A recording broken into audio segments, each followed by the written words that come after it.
This episode is sponsored by the Pisgah Coaching Institute, founded by IFS-trained master coach Brian Jadon, who has been a pioneer in the integration of IFS and coaching for more than 2 decades. Brian and his faculty teach a blended methodology for clarifying and living into a vision of any kind. Enrollment is now open for his 2026 training. To learn more, go to pisgahcoaching.com. That is PISGAH coaching.com. Welcome to The One Inside, an Internal Family Systems podcast. I'm your host, Tammy Sollenberger. I am here with my right-hand man. How do you feel about me calling you that, Jeff? I'll take it.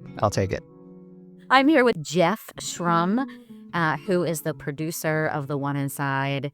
We are super excited to start this new season, and we want to say a couple things. One, we want to point people to Substack. We're doing lots of fun things over at Substack. We might even do some live events with us, some extended interviews with podcasts. So please go over to the One Inside Substack page. Jeff, I'm sure people know this, but why don't we just start where we always start, which is where you are in the world and what do you see when you look out your nearest window? So I am right outside of DC, Alexandria, Virginia. We finally, after a very rainy stretch of days, have a blue sky, sunny day, which I'm excited about because it's fall.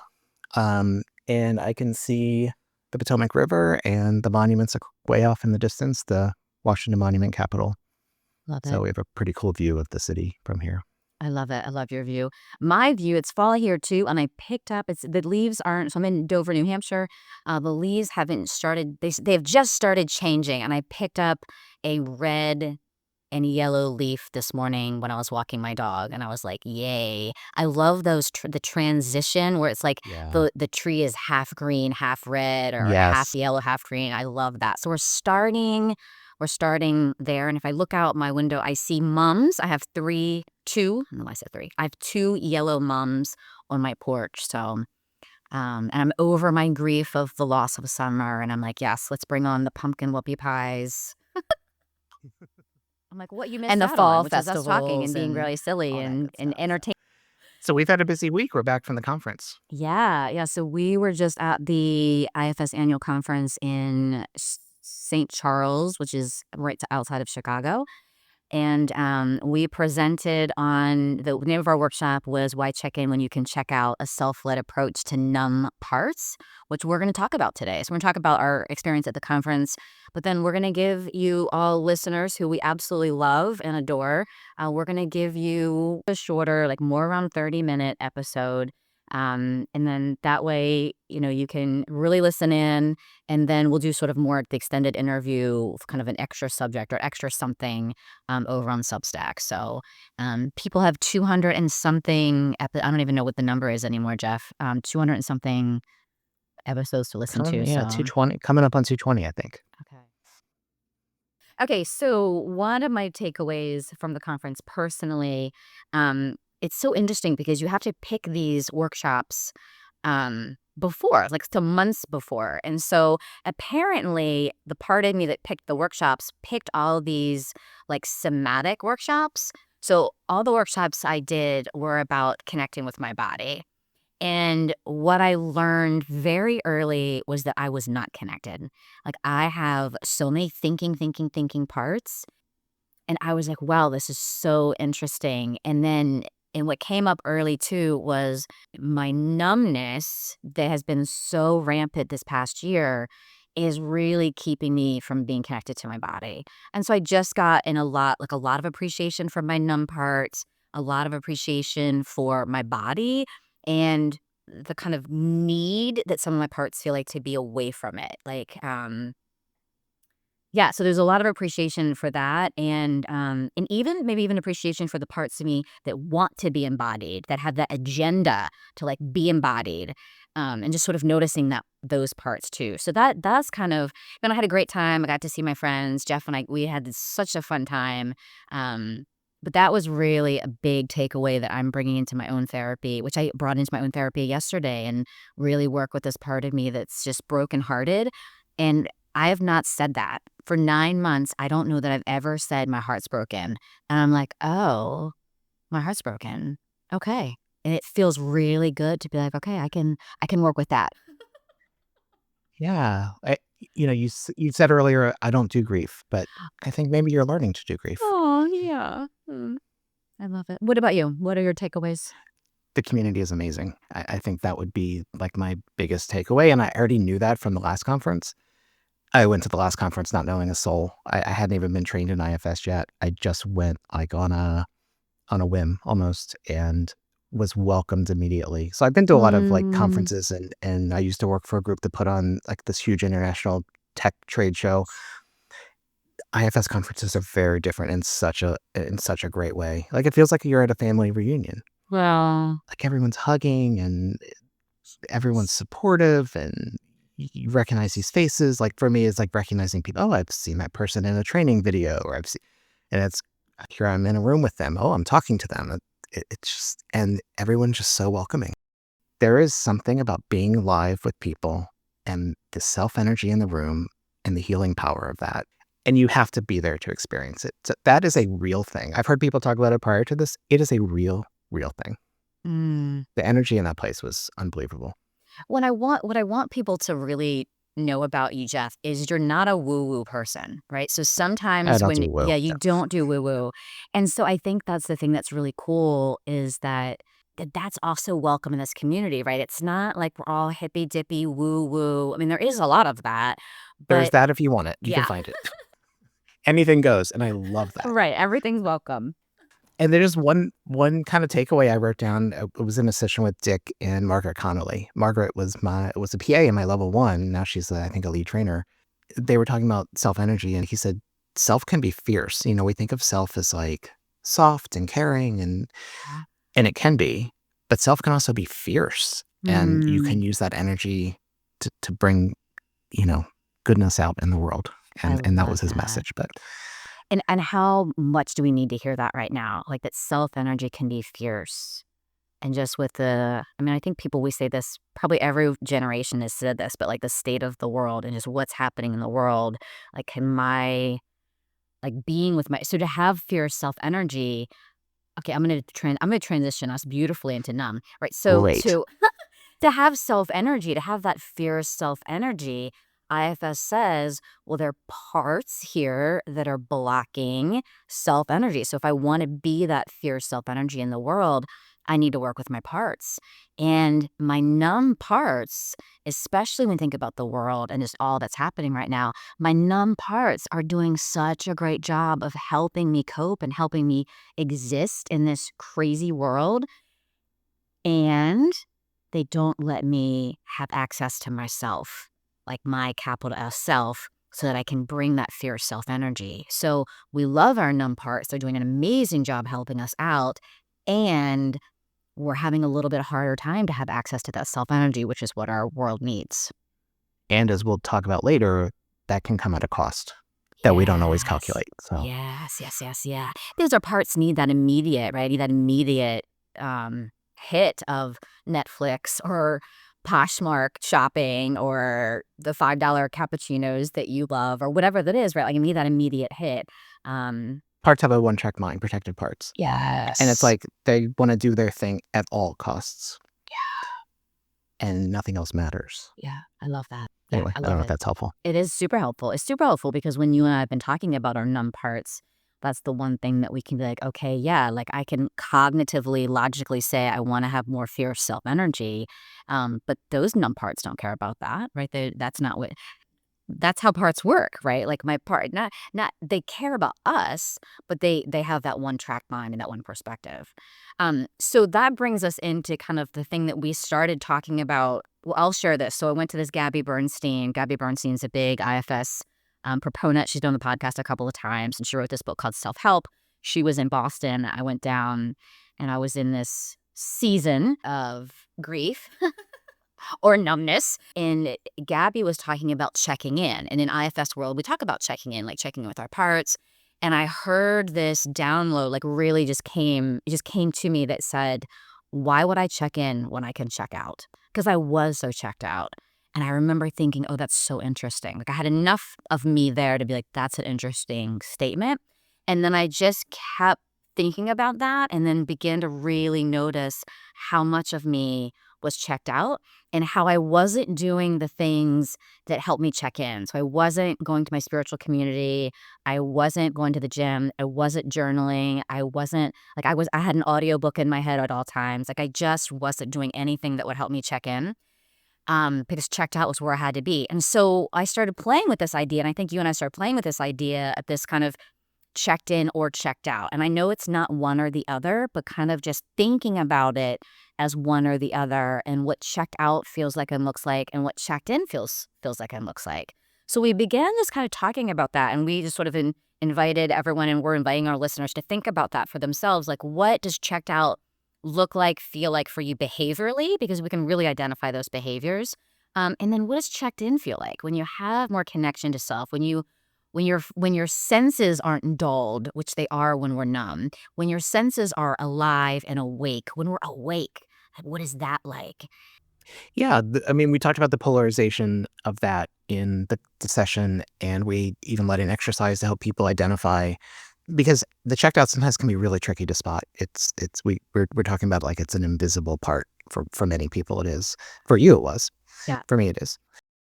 So helping imagining getting in touch with the parts wanting to be checked in is a little bit easier sometimes. Like you can kind of feel what that awake, engaged, you can relate to that energy. And there's kind of always that part in us that wants that too.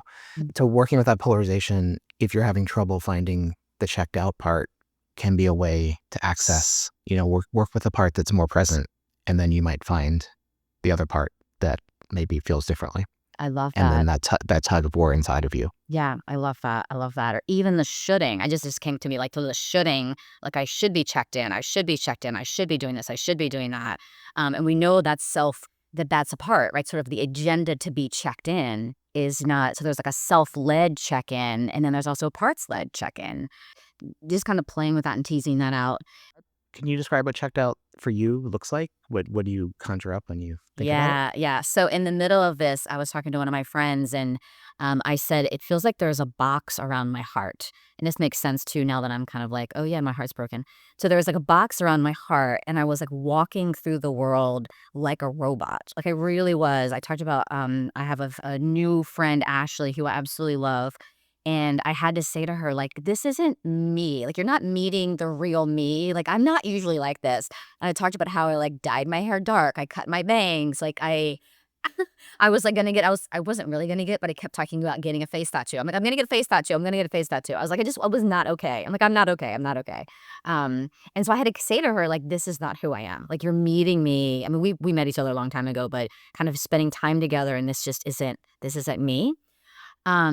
And so it really felt like I was walking through the world. I started calling it my box robot. Like I'm walking through the world, and there's a box around my heart, which is also like it's not just it's protecting me, like sort of this box around my heart's protecting me, but it's also disconnecting me because I kind of walk through the world with my heart, like kind of heart open. I do this podcast with my heart.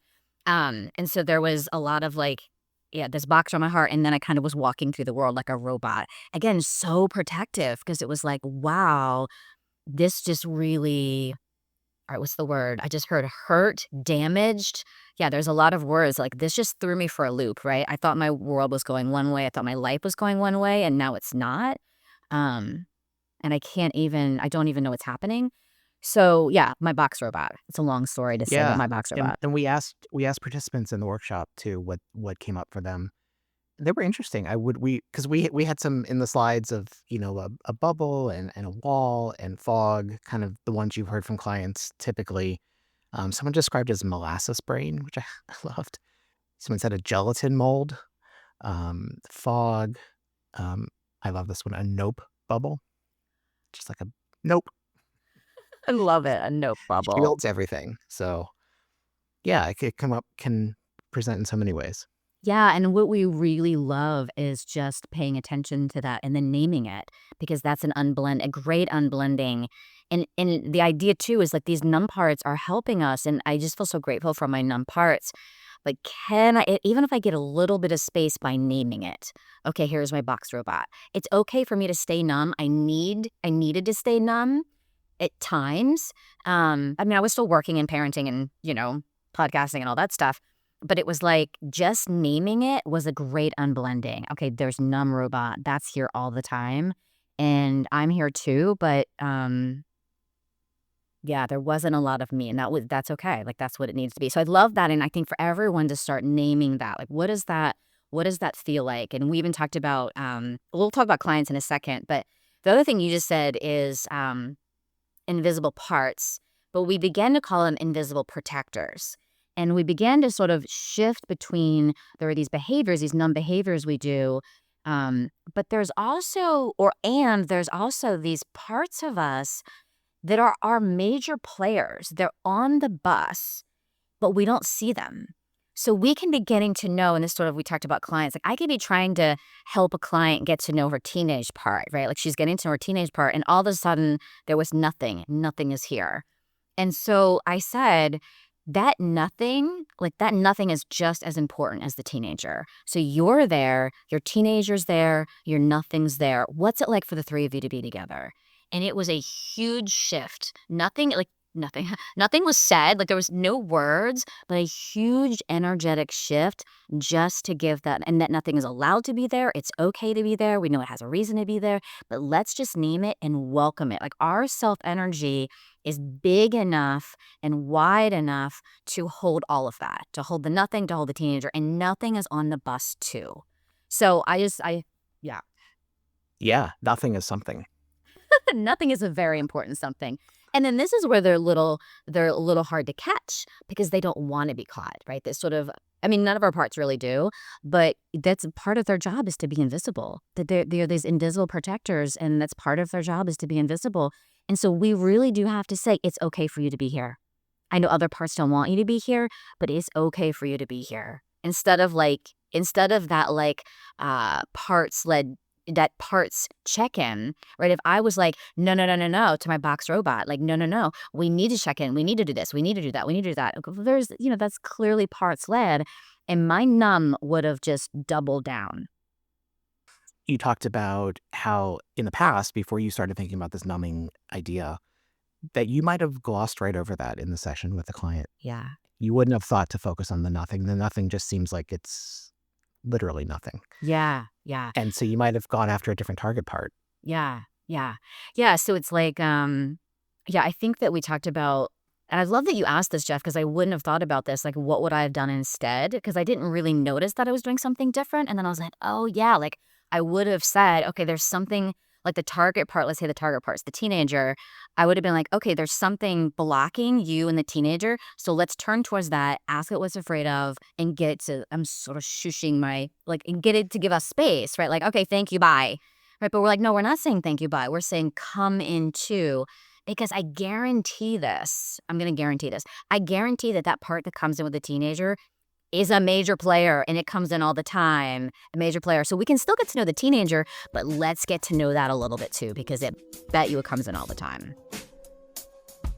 We'll be right back to The One Inside after a brief message from one of our sponsors. IFS professionals, check in with your hardworking, self-like parts and let them rest at an IFS retreat this October.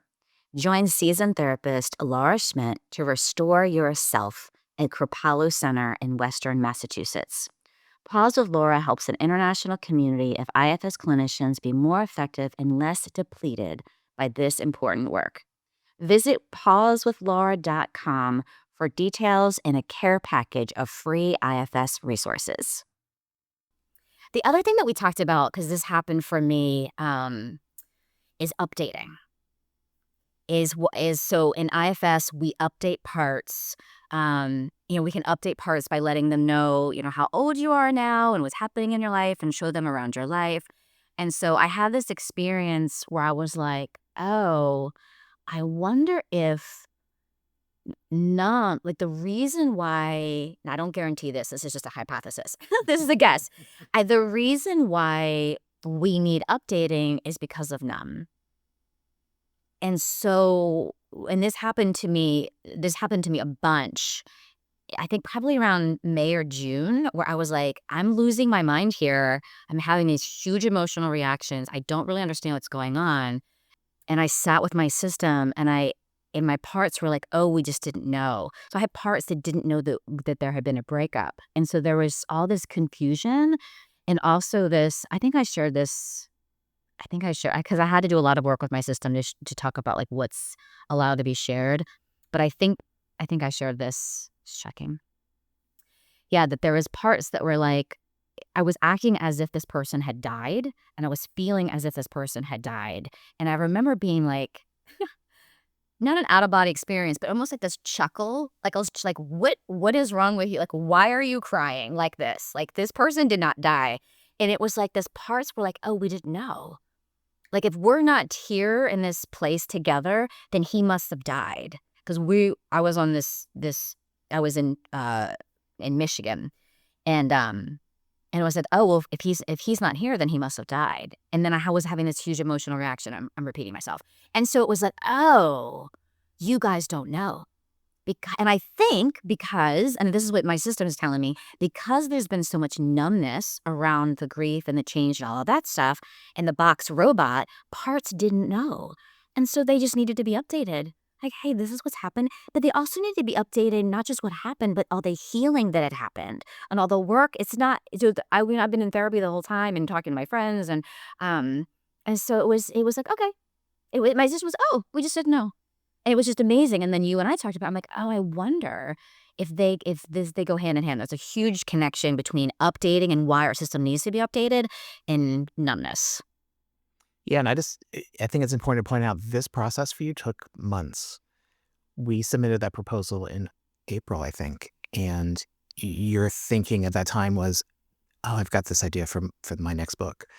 Oh, And right. it's a good Yeah. thing that you didn't, because you've learned so much even in the week before the conference, you Yeah. were doing work around this and getting some insights. So this is a process, Yeah. getting to know these numb parts that have maybe been there your whole life, that don't want to be known, that we've never named before. Like, it's just not going to happen quickly sometimes. I love that. I love that. And yeah, I mean, even, yeah, that's right. I mean, you and I did a beautiful piece of work, which I feel so grateful to you. Sometimes Jeff and I are like, okay, let's meet. We got to talk about blah blah blah blah blah blah blah, and then we end up just like doing some work, So, and then like, what are we yeah, a supposed to be demo talking breaks about out. right now? Yeah. Session breaks out of nowhere. All right, let's pause for a second. Why don't we shift in? We've been talking about checkout parts and numb parts. So why don't we shift to talking about not like why they're a problem, but the idea of the checking in, and that one of the things that I love this slide, I think you said this, the protectors, these numb protectors, these invisible protectors, think they're saving our life, but they're quietly stealing our vitality. So let's talk a little bit about that, about the cost of these numb parts. We called it opportunity cost, which is a economics term for that everything you choose has a trade-off. Everything has a cost. Even if the thing you pick is something great and positive and you're happy about it, you have a limited resources. So you're always choosing between two things. And then sometimes you're choosing between two things and you don't even realize that. And the example would in the numbing example would be, the numb is a very short-term solution to a problem. It's very immediate, and it's just, yeah, with what's here right now.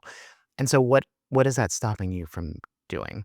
It's fixing something right now, but it's probably getting in the way of connection. It's getting in the way of Mm, vitality, openness, self-energy, like all the great things that come from being in a more self-led place. mhm. And then over time, like you experience, when this becomes more of a season than just an afternoon, over time, that becomes the cost of that really multiplies. Yeah, yeah, I love that. And Right, like yeah, so we can watch Netflix all Sunday afternoon, that's great, but if you did that all the time, that wouldn't be awesome. You'd be missing out, like, yeah, not in a judgment way, but, like, you would be missing out from, like, the life that you wanna live, or like that spiritual connection, or just kind of how you wanna be in the world. other things that other parts of you want, Yeah, that's good. your own goals, right? And when you think about the opportunity cost of what you're missing out on when you go through life with these numb parts that need healing, maybe brings a focus on how important it is to work with these. Yeah, that's beautiful, that's beautiful. Well, the other thing that go ahead, No, you go. go. No, please. I insist. I'm like, "Don't boss me. Don't insist, bossy pants." The other thing that I loved about this is when you and I started talking about this in the, like, Numb season, beginning of this year, one of the things that you talked about was how Numb looks different across different cultures or generations, and so do you wanna talk a little bit about that? 'Cause I love that because 'cause I'm kind of so lost in my own experience that,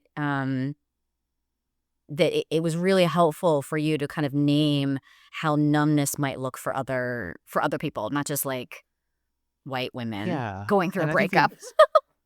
yeah, so, I mean, one of the reasons that it's important to consider the identity influences on how we numb is it helps us avoid pathologizing them. What makes them tricky across different identity groups is sometimes they're socially praised and admired qualities. Overworking, for example, is a big one, like, with masculinity, or even in general, even just in this hustle culture, like, hustling is rewarded. It's encouraged, it's praised, and it's very possible that people operating in that hustle culture, that hustle could be a form of numbing. It could be. Yeah, It's worth considering that, yeah. and when you think about the identity roles tied up in that and the confusion of having social praise for something that is really a survival Mm, mechanism for you, you can see how hard it is to untangle all of this. Gets really tricky. And in the workshop, I talked about Gen Z just because I have 2 Gen Z sons that are here, so I feel like I have access to some Gen Z. My son described Gen Z as, like, chill nihilists, and they're like, nothing matters, but they're kinda cool with that. Like, it's this paradox of that culture and the time they're coming alive and always being on and always being connected, and then the disconnection that's happening at the same time. They're connected more than ever before, but they're so disconnected from each yeah, other, and it must be really confusing. yeah. I think one of the things that you said I thought was really I'm hearing it this way right now, but I'm not sure if this is how you said it, but that, like, they're so numbed and checked out that then they have to do these behaviors to try to, like, get them checked in, but, like, even those behaviors are kind of could be checking out behaviors too. Yes, so I use the example of, just watching YouTube and let it Oh, right, autoplay the yeah. next video, and I asked my son, like, and it's really just a place of curiosity because 'cause I've experienced it too. Why would someone watch these videos that gets them all worked up? Even if you agree with what's being said, like, I'm having a response to this, even if I agree with it, that, like, it I'm worked up. And he was like, "Well, sometimes that's better than feeling nothing. Mm. So I'd rather be worked up and angry than numb." Well, I think what we want it to be is constant curiosity, right? Instead of a constant fight, which is what polarized parts do and what our parts do, is when we enter the room, when self enters the room, then we can bring some curiosity to that. Like we don't even have to change it. We're just bringing some curiosity and noticing that like, okay, I don't have to change that. There's lots of reasons that might be happening right now, but can I just be curious and just notice that these are what my parts are doing? And that's okay, right? They're just that's what they're doing, and that's okay. Um, just The other example I gave was go ahead. with masculinity and how, like, stoicism is a Yeah. common, like, rewarded, encouraged, normalized masculine trait, and stoicism is very much being checked out, very much Yes. disconnected from feelings and body. Yeah. So it gets really hard when y you don't even know which way is up. Yeah. What to work on or what to work with or what needs healing, it's very confusing. Hmm. Well, so then we started talking about checking in and like why, like a self led, why do I want to be awake? Like, why do I want to be, and what does that look like? And so, and kind of thinking about times that I am awake and what words or images that go along with that, just like words and images for checked out and numb. Like, what are some like personal for you words and images of checked in and awake? And so Jeff and I were looking at pictures, and so we have these pictures of, sunrises and sunsets and people with their arms lifted and just sort of very embodied and a little kid playing it with a puddle in a puddle. But it was interesting finding these pictures was actually quite triggering because I had these parts that were like, I'm never going to have that. I'm never going to feel that. And then that kind of brings in the numb. So it's like, yeah, there's this way I want to be and way I want to be connected spiritually and embodied. And then there's this like, yeah, no, that's not going to happen. Or even like that's dangerous for it to happen. So I'm curious if you remember kind of what happened for you when you were like looking through all these pictures for this. I had the exact same reaction. I Yeah. mean, it looked like photos you would see out of a yoga retreat center's brochure. Yeah, right. It's like, I want that, but I don't know that I've ever felt it. Yeah, yeah. Yeah. I And love that. there's a grief with that, thinking about what you might have missed out on. Even if it's possible going forward, even if we can work through this and we can find the healing, um, how have I gone this long without that or living in this Oh, space? So there's a grief, a yeah. loss.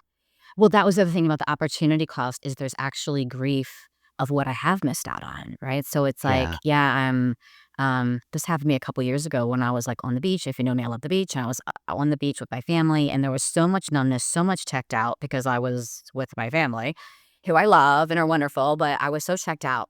And I remember afterwards, like, I never walked. This sounds so stupid right now, but like I never walked and collected seashells, like something that I love. Like I love just staring at the sand and like collect. And I never did that because I was so checked out. So there is this, I know that's a silly example, but there is this grief that comes from like a life missed or moments missed or what am I missing out on for either not just for myself, but for the world or that like self-led fiercity. Is that a word? No, it's not. But It like could what be. It yeah, could it be. could be a word, yeah. So not just for myself, but for the world, right? Like if we're all numbed out, then what's gonna happen to our world? And this is so dramatic, but yeah, it's not gonna be just missing out on seashell picking up. Right, and it doesn't even have to be in the past. I experienced that in real time a couple weeks ago, and I took a break, and I went out, and I went on a bike ride, and it was a beautiful day, and I was doing all the things I loved in the places I loved doing them, and I could see the blue sky, and I could know that the nature had the smell, like, after the rain, it was perfect, and I couldn't access it. There was a numb part here that kept me from I could intellectualize those things only. And I felt a sadness on top of that, like, "Why can't I Mm, access this?" mm, Like, that feels like something's been taken from me. mm. And so the numb parts they can unknowingly they have the best of intention. We don't wanna pathologize them, but they can take from us. They do Beautiful. take from us, yeah. Yeah, yeah, beautiful. Let's talk about the NUM acronym really quickly. So we came up with this NUM again. I think Jeff did this. I love giving you all the credit, Jeff, because you deserve so You're a much highlighter, credit. by the way. Do you know that? You're a What highlighter. You promote other people. You lift other people up. That is, like, a trait of yours. is it? When you said I'm a Yeah. highlighter, I instantly pictured a yellow highlighter. I was like, I'm a highlighter? What is that? Thank you. I love doing that. It makes me happy. So numb, Numb. So the first N is sort of so we're kind of work. This is our little idea for working with numb parts and in these invisible protectors. So the N is nudge, and it's the idea of moving your body. So I think for me in a season of numb, one of the things that really helped me is I just kept getting out of my environment. Like I would go stay with a friend, and I always was apologizing, like I'm not myself. I'm not myself. But I just kept going and doing stuff, and I kept moving my body. I kept like I wasn't going to the gym, but I was like walking or like even completely shut down, no affect, just like walking my dog and sort of getting out. So nudge is like moving your body. And then and like you tried the other day, right? You tried because that's something that would connect. And even if that doesn't work necessarily, um, it is like one of the first things to do. And then the other thing, the U is unblend. And so we're going to unblend. We talked about this already, but kind of just naming it. Okay, this is what's here. And Jeff, you kind of named it a little bit. Like I'm moving my body and then I'm noticing there's something else here. So can I just name that and externalize it as much as possible? So you're observing and naming it. And then the M is mapping. Can I notice there's other parts here? Because anytime we introduce the idea of multiplicity, it helps us unblend. There's something else here. So there's numb here, this box robot here. There's a part of me that also doesn't like it. And then I am here too. And that's the B, is bringing in more of you by inviting in these small amounts of self-energy. Like I am here too. So that's the Numb framework that I think helps. So it's moving, naming, unblending, and I am here too. So it's more self-energy to be with whatever's happening in your system. And I'm going to tie that back to the conference to wrap it up. Love it. I think I love a nice bookend. I think where I went wrong is I did the nudge and I stopped there and I couldn't get the unblending. I was right on the cusp of unblending and I needed to unblend. In one of the sessions I was in was with Ann Cinco, who was my level 2 trainer. So it was awesome to get to be with her live. We talked about unblending being, I forget which word she used, but basically the magic of the model. It is the most powerful piece of the model. Everyone goes to the unburdening. It's the unblending because it's like it's right here, right now, and it's an everyday thing, and it's something you use over and over and over. So it's like it is the essence of the model. I love it. I love it. That's a beautiful note to end on. And what else do we want to say? We're excited for this. People go to Substack? Yeah, people go to Substack and find all the cool things that are happening. We've already put out, like Steffi was on our podcast and she was the keynote speaker, and we already put something else about that. And then we're doing some really cool stuff over at Substack. So we really encourage people to go over there and just be a part of that community. And of course, the links are up for all the things. And what else? We've got a really Thanks for listening. Yeah, Thanks for being here with us on our first episode of season 7. Yes. Which is amazing that Tammy started this thing 7 years ago. Yeah. And here we are. Yep. It's a long time for a podcast to be around. It is. Yeah. So many. Thank you for everyone who made that happen. Yes. Yeah. Thank you for all the guests and all the listeners. And yeah, keep sharing the podcast and keep spreading the self-energy, because that's what we're doing, right? We're just spreading hope. We're hope marketing by spreading hope. There you go. Yeah. Thanks, Jeff. Okay. Thank you, Tammy. Thanks for hanging out with us today. If you enjoyed this episode, I'd love it if you left a rating, a review, a like, comment, share with your family, your friends. That would mean so much to me. My book is available at your favorite independent bookstore or on Amazon. You can visit my website, tammysollenberger.com, or you can download a free Get to Know a Should part of you. You can follow me at IFS Tammy on Instagram and at The One Inside on Facebook and on YouTube. Jeff Schrum co-produces The One Inside, and I am forever grateful for Jeff. Also thankful for Jack Reardon for creating the music, and just thank you for listening. 6 seasons, over 1 million downloads. I cannot tell you how much I appreciate you in this community. I'll see you next time.